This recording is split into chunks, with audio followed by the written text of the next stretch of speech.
भाई भाई सबसे पहले मैं आपसे यह पूछना चाहता हूँ कि आपका फेवरेट सब्जेक्ट कौन सा है? आपका सबसे कम फेवरेट वाला सब्जेक्ट कौन सा है? अगला प्रश्न भैया यह है कि आप बचपन से ही पढ़ने में इतना तेज थे कि बाद में आपका रुझान बढ़ा है। मेरा अगला प्रश्न भैया आपसे यह है कि भैया आप अपने घर की स्थिति के बारे में कुछ बताइए। भैया मैं आपसे अगला प्रश्न यह पूछना चाहता हूँ कि आप पढ़ाई के लिए हार्डवर्क करने का मोटिवेशन कहाँ से पाते हैं? भैया मेरा अगला प्रश्न आपसे यह है कि आप पढ़ने के लिए स्ट्रेटेजी मतलब कि टाइम टेबल क्या अपनाते हैं? भैया मेरा अगला प्रश्न आपसे यह है कि दुनिया जिसे खतरनाक सब्जेक्ट कहती है वह केमिस्ट्री आपके लिए इतना आसान कैसे है? भैया मेरा अगला प्रश्न आपसे यह है जब और बच्चे आपको केमिस्ट्री से डराते हैं तो उसका क्या प्रभाव पड़ता है आप पर? भैया अब मैं आपसे यह पूछना चाहता हूँ कि केमिस्ट्री के अलावा अदर सब्जेक्ट की स्टडी में क्या स्ट्रेटेजी अपनाते हैं? भैया मेरा अगला प्रश्न आपसे यह है कि आप 11-12 के छात्रों को क्या संदेश देना चाहते हैं? भैया मेरा अंतिम प्रश्न आपसे यह है कि आप निराला सर के संपर्क में कब आए और उनके बारे में अपने विचार व्यक्त कीजिए।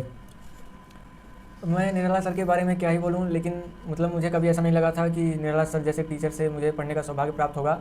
मतलब उनका जो समझाने का तरीका होता है वो मतलब जैसा उनका नाम है निराला सर, तो जो उनका पढ़ाने का तरीका होता है वही उनको निराला भी बना देता है।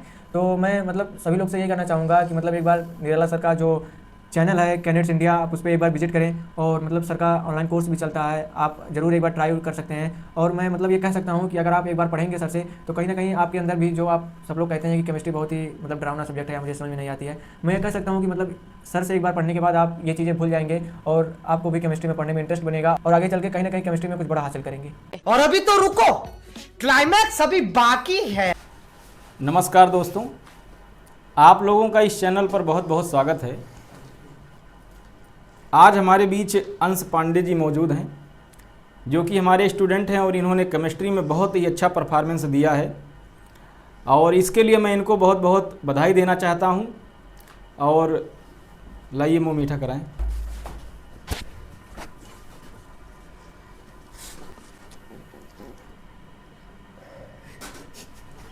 खाइए खाइए।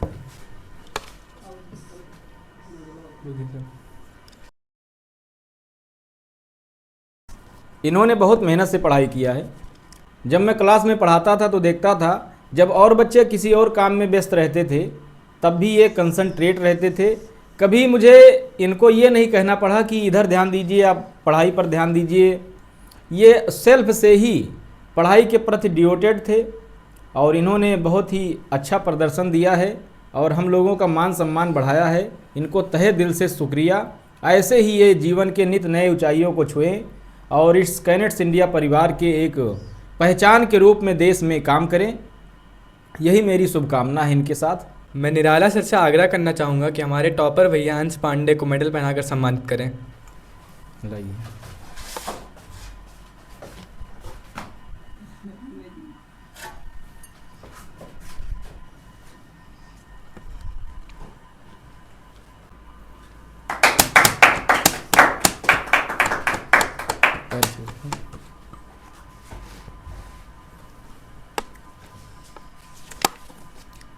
अब हम बातों को आगे बढ़ाते हुए इसके अगले स्टेज पर चलते हैं। सबसे पहले मैं आपको इस उपलब्धि के लिए बधाई देना चाहता हूं और ईश्वर से प्रार्थना करना चाहता हूं कि दिन प्रतिदिन नई ऊंचाइयों को छुएं। भैया मैं आपसे कुछ प्रश्न पूछने की अनुमति चाहता हूं जिससे हमारे दर्शक आपके संघर्ष से अवगत हो सकें। हाँ पूछिए। सबसे पहले मैं आपसे यह पूछना चाहता हूँ कि आपका फेवरेट सब्जेक्ट कौन सा है? ये जो मेरा सबसे फेवरेट सब्जेक्ट है वो केमिस्ट्री है। इसमें मेरा सबसे ज़्यादा इंटरेस्ट है। जो मुझे सबसे ज़्यादा पढ़ने में इंटरेस्ट आता है वो मेरा सब्जेक्ट है केमिस्ट्री। मुझे केमिस्ट्री सबसे ज़्यादा फेवरेट लगती है। आपका सबसे कम फेवरेट वाला सब्जेक्ट कौन सा है? वैसे तो मेरा कोई कम फेवरेट या फिर ज़्यादा फेवरेट वाला सब्जेक्ट नहीं है, मैं हर एक सब्जेक्ट को बराबर से देखता हूँ। लेकिन अगर देखा जाए तो मुझे कंप्यूटर पढ़ना उतना पसंद नहीं है क्योंकि कंप्यूटर में मुझे उतना ज़्यादा पढ़ने में इंटरेस्ट भी नहीं आता है और अगर सच कहूँ तो मुझे कंप्यूटर समझ में भी नहीं आता है। अगला प्रश्न भैया यह है कि आप बचपन से ही पढ़ने में इतना तेज थे कि बाद में आपका रुझान बढ़ा है? देखा जाए तो बचपन से मैं पढ़ने में उतना तेज़ नहीं था, लेकिन जैसे जैसे मैं बढ़ता गया मतलब 5th 6th 7th क्लास में पहुंचा और चीज़ों को समझने लगा कि क्या मेरे लिए ज़रूरी है क्या ज़रूरी नहीं है, मेरे घर की स्थिति कैसी है और मुझे आगे चल के कैसे क्या करना है, तब मैंने डिसाइड किया और तब मैंने जाना कि हाँ मतलब पढ़ाई एक ऐसी चीज़ है जिसे पाकर मैं आगे कुछ कर सकता हूँ। तो फिर वहीं से ही मेरे अंदर मतलब एक चाह बनी कि मैं आगे चल के पढ़ाई ही करूँगा और फिर वहीं से मैंने मेहनत करना शुरू किया जिसका परिणाम आज यहाँ पर है और इस संघर्ष को मैं आगे जारी भी रखूँगा। मेरा अगला प्रश्न भैया आपसे यह है कि भैया आप अपने घर की स्थिति के बारे में कुछ बताइए। मेरे घर की स्थिति मतलब जैसे क्या है कि मेरे पापा एक बिजनेसमैन हैं और मतलब मेरे चाचा भी जो हैं वो भी एक बिजनेसमैन हैं। तो एक छोटा मोटा बिजनेस है हमारे घर का, और जो है लेकिन मेरी पढ़ाई में कभी भी मेरे पिताजी हो गए या फिर चाचा जी हो गए कभी कोई कमी नहीं रखते थे। मैंने जो जब भी कहा कि मुझे पढ़ने के लिए ये ज़रूरत है, इस चीज़ की ज़रूरत है, उस चीज़ की ज़रूरत है, उन्होंने तुरंत मुझे प्रदान किया, जिसका मतलब परिणाम है कि घर वालों से और फैमिली वालों से, रिश्तेदारों से हमेशा मुझे सपोर्ट मिलता रहा कि तुम आगे पढ़ो, केवल पढ़ो। मतलब मुझे कोई दूसरा काम नहीं करने देते थे, मैं सिर्फ मुझे पढ़ने के लिए कहते थे तुम पढ़ो और तुम्हें कोई काम करने की घर की ज़रूरत नहीं है। मित्रों, मैं आप लोगों से ये बताना चाहता हूँ कि बच्चों के पढ़ाई में गार्जियन का बहुत बड़ा रोल होता है। अगर कोई बच्चा पढ़ना चाहता है तो उसे पढ़ाइए, और उसकी अगर ज़रूरतें हैं तो उसको पूरा करिए। और आपको बताएं, जो गार्जियन अपने बच्चों की ज़रूरतें नहीं पूरा कर पा रहे हैं, उनकी फाइनेंशियल स्थिति इतनी अच्छी नहीं है, तो मित्रों इसी सब के लिए, ज़रूरतमंदों की सेवा करने के लिए, सहयोग करने के लिए ही मैं कैनेट्स इंडिया संस्था को गठित किया। मैं सभी अभिभावकों से ये आग्रह करता हूँ कि आप अपने बच्चों की पढ़ाई ज़रूर कराइए, क्योंकि यही एकमात्र शिक्षा ही एकमात्र ऐसा चीज़ है जिससे दुनिया बदल सकती है और चीज़ों में सुधार आ सकती है, वर्ड और प्रोग्रेस कर सकता है। अगर इसमें आप मेरा सहयोग लेना चाहें तो हमारे कैनेट्स इंडिया संस्था से ज़रूर जुड़ें, जिसका यूट्यूब चैनल भी है, एप्लीकेशन भी रहेगा, सब कुछ रहेगा। आप ऑनलाइन इसे सर्च कर सकते हैं। चलिए भैया प्रश्न पर आते हैं। भैया अब मैं आपसे अगला प्रश्न यह पूछना चाहता हूँ कि आप पढ़ाई के लिए हार्डवर्क करने का मोटिवेशन कहाँ से पाते हैं? देखिए, कोई मोटिवेशन जो होता है कहीं बाहर से नहीं मिलता है। आपके अंदर एक इच्छा होनी चाहिए कि मुझे कुछ करना है लाइफ में, या फिर लाइफ में कुछ पाना है। तो जैसा कि मैं अपने पेरेंट्स को देखता था, अपने फैमिली वालों को देखता था कि वो मेरे लिए इतना सपोर्टिव रहते थे, मेरे हर एक ज़रूरतमंदों को पूरा करना चाहते थे, तो मेरी भी कहीं ना कहीं ये जिम्मेदारी बनती है कि मतलब मैं भी उनके लिए कुछ करूँ आगे चल के फ्यूचर में। जैसे आज वो मेरे लिए सहारा बन रहे हैं, तो मैं भी आगे चल के उनके लिए सहारा बनूँ। और मैं ये चाहता हूँ कि मैं अपने घर वालों को एक बहुत बड़ी ऊंचाई पर ले जाऊँ, और मेरे जो पिताजी का सपना है वो मैं पूरा कर सकूँ। यही मेरा सबसे बड़ा मोटिवेशन है। भैया मेरा अगला प्रश्न आपसे यह है कि आप पढ़ने के लिए स्ट्रेटजी मतलब कि टाइम टेबल क्या अपनाते हैं? जैसे मेरा जो डेली रूटीन रहता था, मैं सुबह उठ के सब स्कूल जाता था, फिर स्कूल से जब मैं वापस आता था तो खाना खाता था, या फिर और जो थोड़ा बहुत काम रहता था मैं उसको करता था। फिर जो स्कूल का होमवर्क रहता था मैं उसको अपना पूरा करता था, और स्कूल के में जो पढ़ाई हुई चीज़ें रहती हैं उस दिन वो फिर उसको मैं शाम को रिवाइज करता था। अगर मुझे फिर कोई चीज़ नहीं समझ में आती थी तो मैं उसके बेसिक्स पर जाता था, फिर उस पर अध्ययन करता था। अगर फिर भी मतलब मुझे चीज़ों में दिक्कत आती थी तो मैं दूसरे दिन आता था और उसके बाद स्कूल में टीचरों से उस पर चर्चा करता था। और अगर रही टाइम टेबल की बात, तो कोई ज़रूरी नहीं है कि मतलब आप 10 घंटा 15 घंटा रोज़ पढ़ें।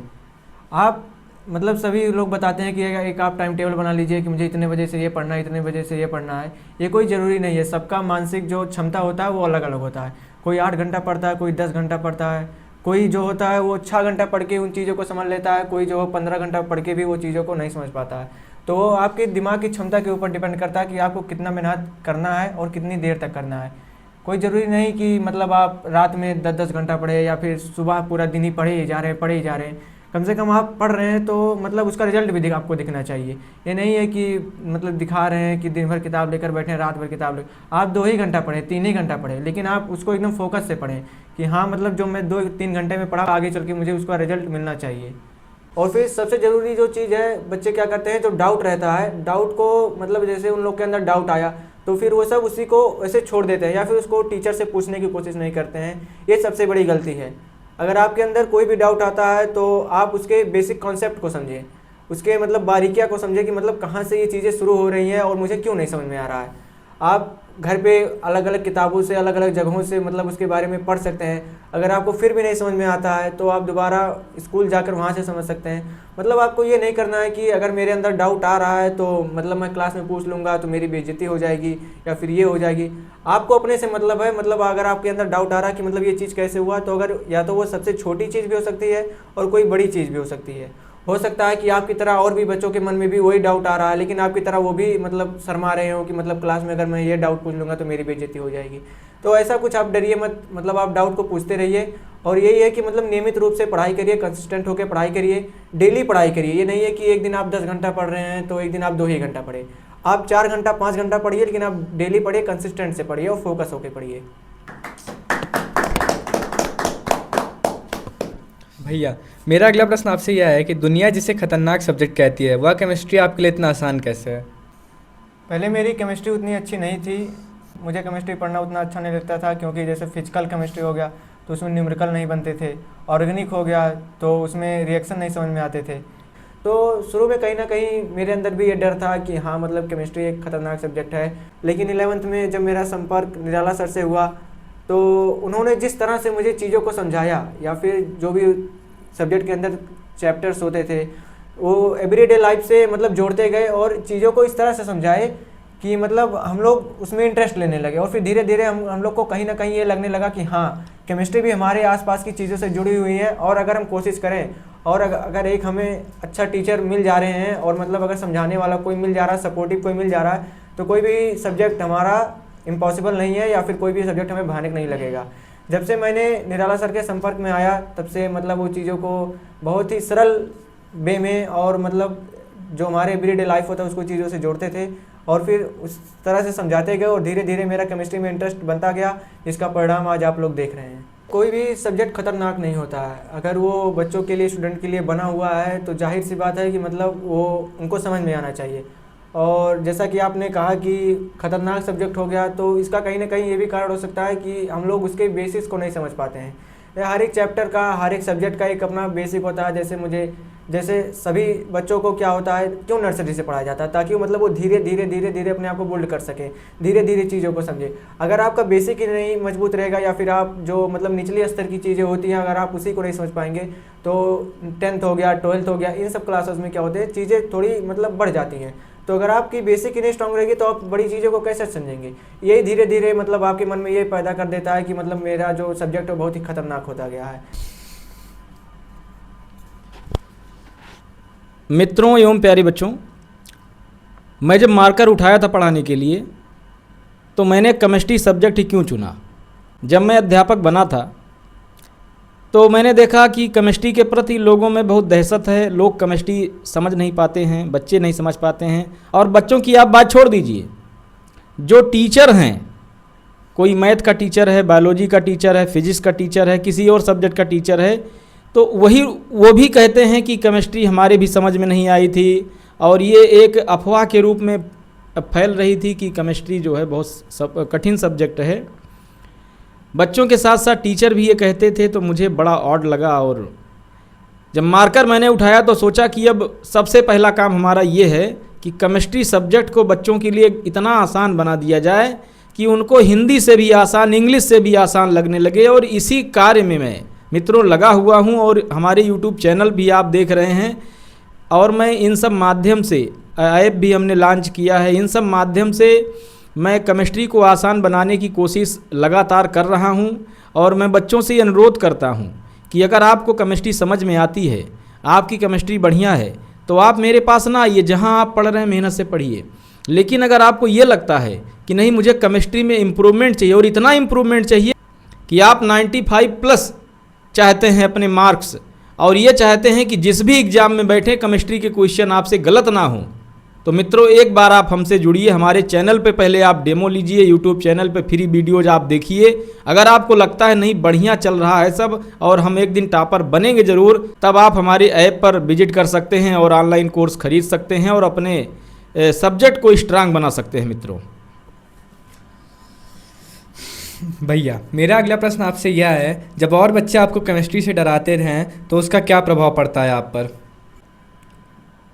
देखिए, जब सब लोग मुझसे कहते हैं कि केमिस्ट्री बहुत ही भयानक सब्जेक्ट है या फिर बहुत ही डरावना सब्जेक्ट है, मुझे समझ में नहीं आता है, उसके न्यूमेरिकल्स नहीं लगते हैं या फिर ऑर्गेनिक के रिएक्शंस नहीं होते हैं, तब मैं उनकी बातों से घबराता नहीं हूँ और मैं अपने स्तर से उन चीज़ों को एनालाइज करता हूँ कि मतलब बच्चे या फिर जो मेरे फ्रेंड्स हैं वो मतलब ऐसा कह क्यों रहे हैं कि मतलब केमिस्ट्री मुझे समझ में नहीं आती है या फिर मुझे अच्छी नहीं लगती है, मुझे मेरा इंटरेस्ट उसमें नहीं बन रहा है।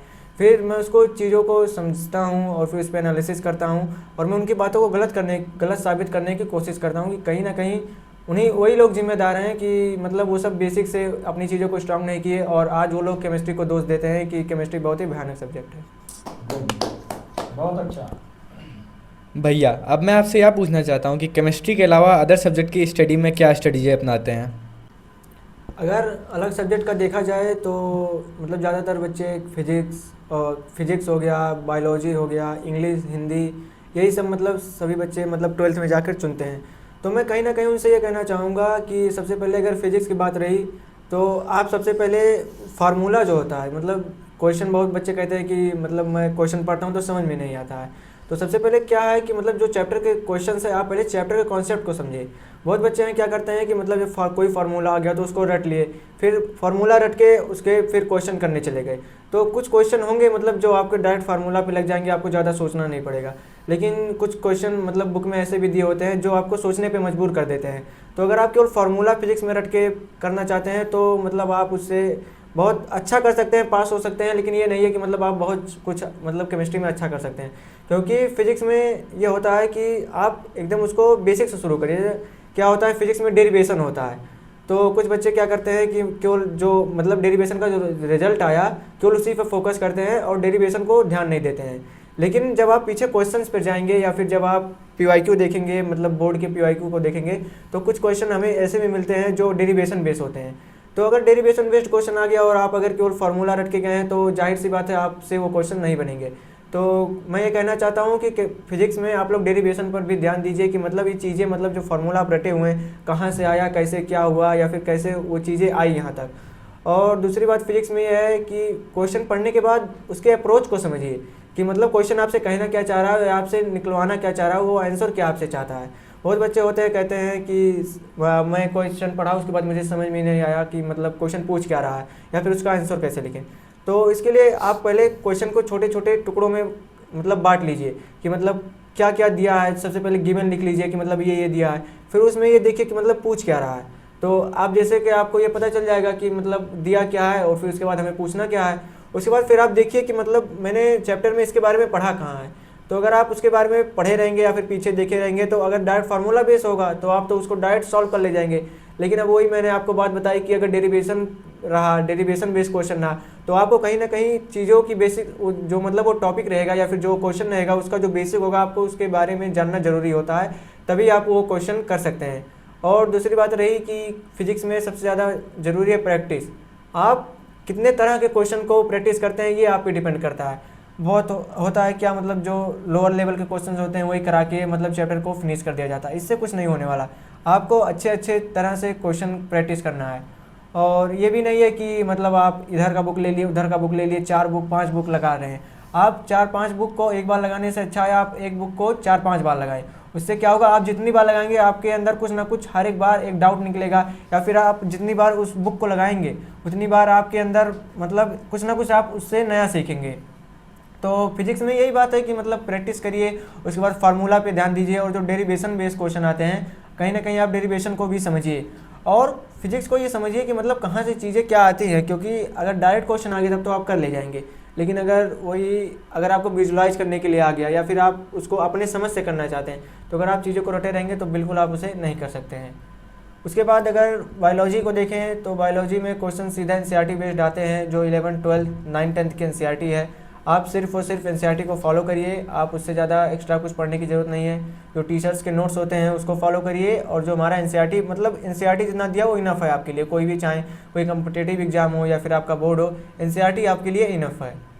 उसके बाद अगर लैंग्वेज का देखा जाए, हिंदी और इंग्लिश देखा जाए, तो उसमें भी कहीं ना कहीं प्रैक्टिस ही मांगता है। जैसे इंग्लिश में क्या हो गया, इंग्लिश में हम लोग आंसर तो पता होता है हमको कि मतलब आंसर कैसे लिखना है। आप कहानी भी अच्छे तरीके से समझे रहते हैं कि मतलब कहानी में ये हुआ है। पोएम हो गया, पोएम भी आप अच्छे तरीके से पोएम ये कहना चाह रहा है, लेकिन जब क्वेश्चन आता है और जब बारी आती है उसे लिखने की तो कहीं ना कहीं बच्चे उसमें मतलब संकोच खाने लगते हैं कि मतलब मैं इस आंसर को कैसे लिखूँ, वो आंसर को फ्रेम नहीं कर पाते हैं।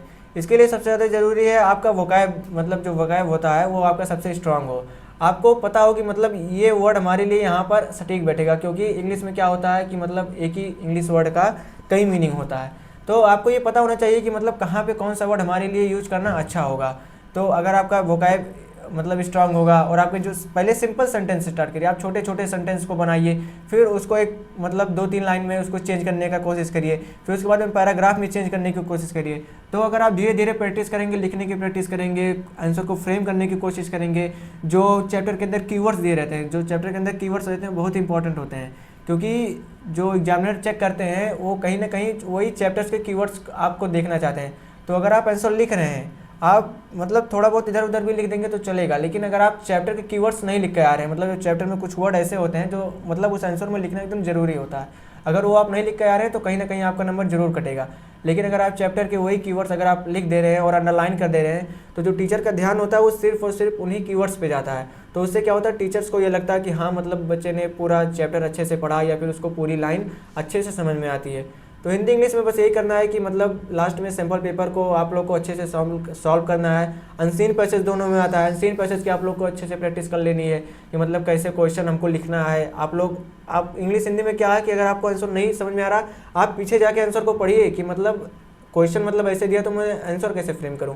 उसके बाद आंसर को पढ़ के उसके बाद अपने आप से फ्रेम करने की कोशिश करिए। उससे क्या होगा, आपके माइंड में कहीं ना कहीं जो वर्ड्स आप पढ़े रहेंगे, कहीं ना कहीं लिखते टाइम आपके अंदर हिंट होगा। तो अगर हिंट होगा तो आप जाहिर सी बात है कि मतलब कोई आंसर्स को अच्छा फ्रेम कर लेंगे। तो यही सब अपनाइए और बाकी सब्जेक्ट में वही है कि अच्छे से पढ़िए। भैया मेरा अगला प्रश्न आपसे यह है कि आप 11-12 के छात्रों को क्या संदेश देना चाहते हैं?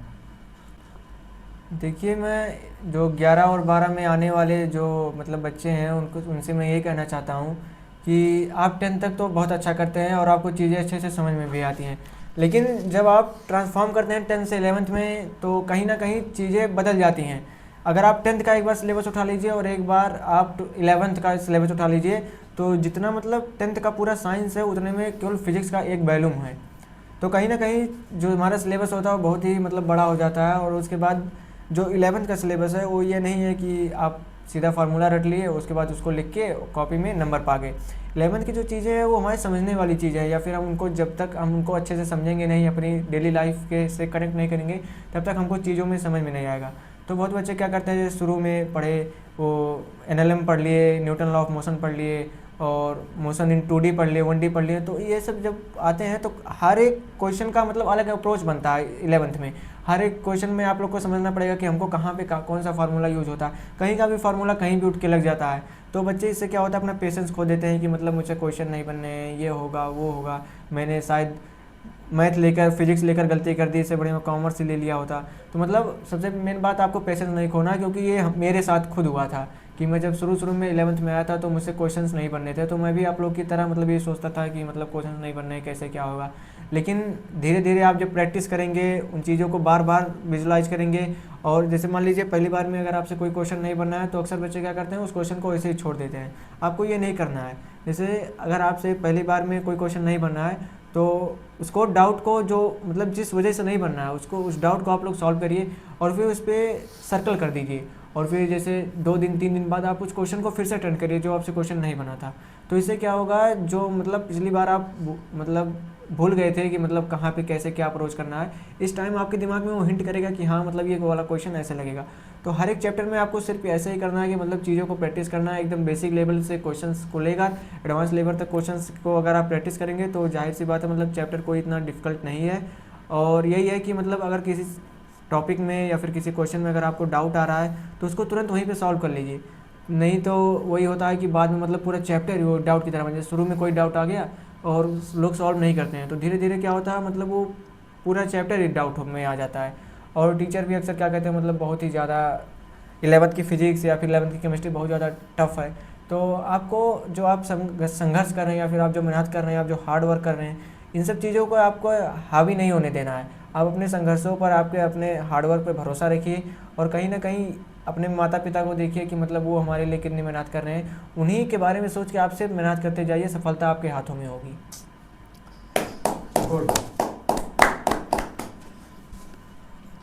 भैया मेरा अंतिम प्रश्न आपसे यह है कि आप निराला सर के संपर्क में कब आए और उनके बारे में अपने विचार व्यक्त कीजिए। मैं निराला सर के बारे में क्या ही बोलूं, लेकिन मतलब मुझे कभी ऐसा नहीं लगा था कि निराला सर जैसे टीचर से मुझे पढ़ने का सौभाग्य प्राप्त होगा। मतलब उनका जो समझाने का तरीका होता है वो मतलब जैसा उनका नाम है निराला सर, तो जो उनका पढ़ाने का तरीका होता है वही उनको निराला भी बना देता है। वह जैसे टीचर्स क्या होते हैं कि जो टॉपर स्टूडेंट होते हैं उन्हीं को केवल फोकस करते हैं, लेकिन जो हमारे निराला सर हैं ये टॉपर बच्चे को तो फोकस करते हैं क्योंकि इनको पता है कि जो मेरा टॉपर बच्चा है वो कहीं ना कहीं अच्छा ही करेगा, लेकिन जो वीक बच्चे होते हैं उन पे ज़्यादा टारगेट करते हैं। या फिर जैसे वो जिस दिन स्कूल में क्लास में अटेंडेंस उनकी नहीं होती थी तो सर को ये पता होता था आज कौन सा वीक स्टूडेंट मतलब इस क्लास में नहीं आया है। उनको शायद ये ना पता हो कि आज कौन सा टॉपर बच्चा स्कूल में ना आया हो, लेकिन उनको ये ज़रूर पता होता था मतलब इस क्लास का आज वीक स्टूडेंट यहाँ पे नहीं आया है, क्योंकि उनका जो टारगेट होता उनका जो मतलब लक्ष्य होता था वो वीक स्टूडेंट को ऊपर तक ले जाना होता था। तो मैं मतलब सभी लोग से यही कहना चाहूँगा कि मतलब एक बार निराला सर का जो चैनल है कैडेट्स इंडिया, आप उस पर एक बार विजिट करें, और मतलब सर का ऑनलाइन कोर्स भी चलता है, आप ज़रूर एक बार ट्राई कर सकते हैं। और मैं मतलब ये कह सकता हूँ कि अगर आप एक बार पढ़ेंगे सर से तो कहीं ना कहीं आपके अंदर भी जो आप सब लोग कहते हैं कि केमिस्ट्री बहुत ही मतलब डरावना सब्जेक्ट है या मुझे समझ में नहीं आती है, मैं ये कह सकता हूँ कि मतलब सर से एक बार पढ़ने के बाद आप ये चीज़ें भूल जाएंगे और आपको भी केमिस्ट्री में पढ़ने में इंटरेस्ट बनेगा और आगे चल के कहीं ना कहीं केमिस्ट्री में कुछ बड़ा हासिल करेंगे।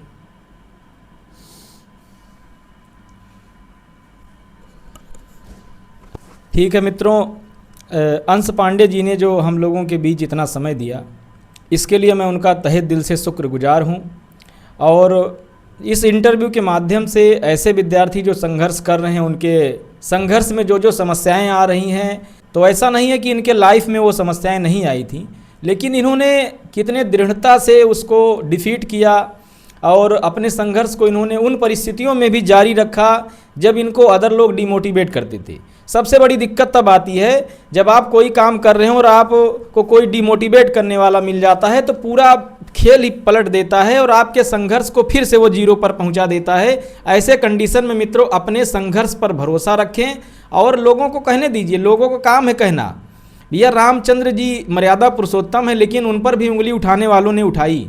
तो आप ये ना सोचिए आप गलत हैं सही हैं, जो भी हैं लोग गलत रहेंगे आप तब भी लोग उंगली उठाएंगे, सही रहेंगे तब भी उठाएंगे। आपके संघर्ष को इंसान जो है केवल नकारात्मक तरीके से ही देखता है, बस सफलता को पॉजिटिव तरीके से देखता है। तो हमें ये सोच के चलना है कि आज जो लोग हमारी अवहेलना कर रहे हैं, एक दिन हमारी सफलता जब मिलेगी तो वही लोग हमारी तारीफ़ करेंगे।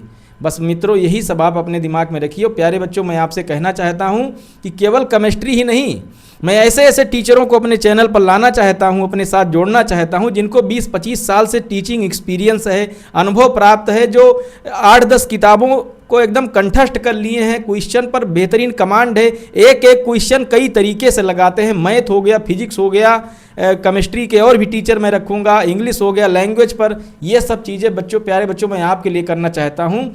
बस मैं आपका सपोर्ट चाहता हूँ कि आप इस इंटरव्यू को ज़्यादा से ज़्यादा लोगों तक पहुँचाएँ, मैक्सिमम बच्चों तक पहुँचाएँ। बस मैं ये करबद्ध निवेदन आपसे करना चाहता हूँ। अब आप हमारे इस मिशन को कहाँ तक पहुँचाते हैं, दुनिया के किस किस क्षेत्र में पहुँचाना चाहते हैं, ये सब आपके ऊपर है। तो ठीक है मित्रों, फिर इस कार्यक्रम से हम लोग विदा लेना चाहते हैं। तो एक बार मैं अपने स्टूडेंट अंश पांडे को गले लगाकर और फिर उनको विदा करेंगे। तो ये सब दृश्य आप देखिए और आशीर्वाद हम लोगों को दीजिए। इस वीडियो को लाइक, चैनल को सब्सक्राइब, शेयर, ये सब आप करिए।